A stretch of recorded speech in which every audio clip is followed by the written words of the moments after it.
সবই তো গেল না, ভাঙ্গিয়া চুইরা ও পাহাড় সব গেছে গিয়ে পানিতে, অনেক কিছু ক্ষতি হয়ে গেছে। কি কি আনতে পারলেন? কিছু তো আনতে পারছি না, একটা স্টেবল আলমারি আর একটা খাট আনছি। কিরকম ক্ষয়ক্ষতি হতে পারে মানে আনুমানিক টাকা? হ্যাঁ 3 লাখ টাকা 4 লাখ টাকার মাল আছে ঘরের ভিতরে।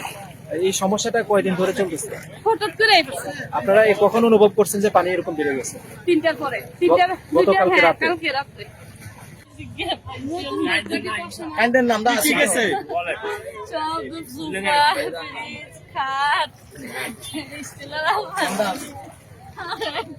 এই পানি কখন থেকে বাড়তে শুরু করেছে?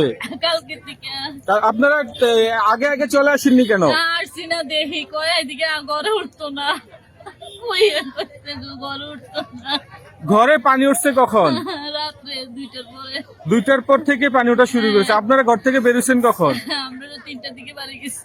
রাতে 3টায়। সারা রাত কোথায় ছিলেন? এদিকে বসে আছিলাম। এই গুমটির আইলে বসেছিলেন।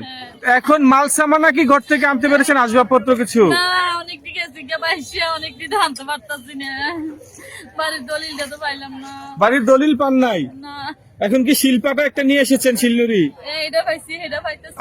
দর্শক দেখতে পাচ্ছেন এখানে প্রয়োজনীয় ঘরের যে আসবাবপত্রগুলো আছে সেগুলো কিন্তু পানির উপর দিয়ে কিন্তু এখানে যারা স্বেচ্ছাসেবী রয়েছেন তারা কিন্তু উদ্ধার করার চেষ্টা করছেন। দেখতে পাচ্ছেন একটা আলমারি এই মুহূর্তে নিয়ে আসা হয়েছে। কুমিল্লা গুমতি বিলাস যে জায়গাটি আছে, অর্থাৎ এই জায়গাটি কিন্তু একটি পার্ক, সেখানে